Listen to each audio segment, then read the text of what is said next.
जल्दी जाना आप बोल दो विचार व्यक्त कर ले। नहीं, विचार व्यक्त करना हो तो फिर 1 मिनट 2 मिनट सर।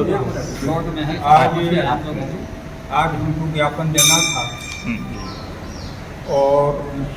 वो भोपाल से जो सूचना मिली थी विधायक के द्वारा मुख्यमंत्री को उनको ज्ञापन देना था। अब आप ये समझ लीजिए कि ज्ञापन देने के लिए विधायक जी यहाँ खुद पधारे हमारी सभा में, तो बजा के आप ये समझिए कि उनकी कितनी श्रद्धा है पेंशनर्स के प्रति, तो उन्होंने वहाँ न लेकर के यहीं पर अपनी बैठक में मीटिंग में उन्होंने आना स्वीकार किया। इसलिए विधायक जी का हम लोग बहुत ही धन्यवाद करते हैं।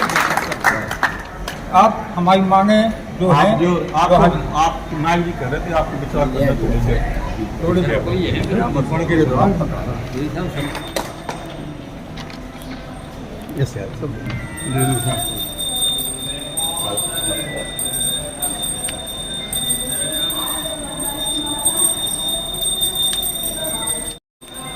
मध्य प्रदेश में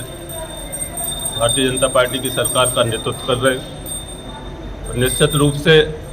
आप सभी पेंशन के वो उनके संरक्षण की भूमिका में आप सब सदैव उनके साथ रहे। मैं आपको आश्वस्त करता हूं कि आपके सारे विषयों को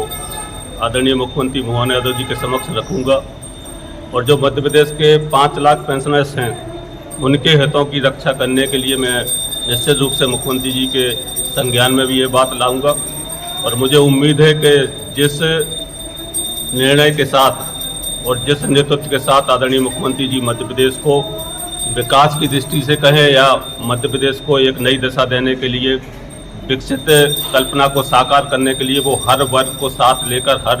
चीज़ों को आगे बढ़ाने का जो उनका जो निर्णय होते हैं, मैं निश्चित रूप से आपको भरोसा देता हूं कि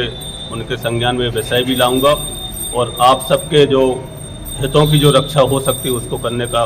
मैं अपनी ओर से तो रखूंगा। मुख्यमंत्री जी से भी आग्रह करूंगा कि मध्य प्रदेश के 5 लाख व्यक्तियों को कैसे उनको इन विषयों से जोड़ा जाए, वो निश्चित रूप से मुझे उम्मीद है कि वो इस विषय पर जरूर संज्ञान मिलेंगे। और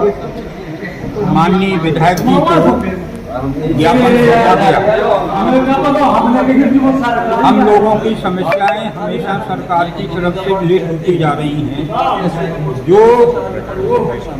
जो हम लोगों के लिए एक समस्या उत्पन्न करती है। इस उम्र में हम लोगों को आर्थिक रूप से संपन्न होना चाहिए, लेकिन विभिन्न समस्याओं के कारण जैसे कि बीमारी हुई, ये सारी चीज़ें जो ऐसी होती हैं कि जिसमें आवश्यकता पैसा की होती है और ऐसे समय में यदि हमारा जो पेंशन में बढ़ोतरी या अन्य उनकी सुविधाएं प्राप्त नहीं होती हैं तो निश्चित रूप से पेंशनर एक के अंदर टीस बनी रहती है जो सरकार के लिए और ना पेंशन के लिए ठीक। आपका लंबे समय से संघर्ष चल रहा है, हमारा लंबे समय से संघर्ष चल रहा है और उस संघर्ष को हमने कई रूप में बैठक में, ज्ञापन में और यहाँ तक कि धरना प्रदर्शन में भी हम लोगों ने भाग लिया,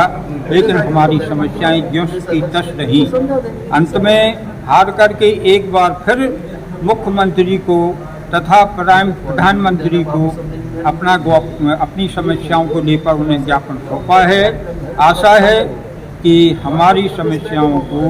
निराकरण करने के लिए माननीय मुख्यमंत्री जी और माननीय प्रधानमंत्री जी हमारा सहयोग करेंगे।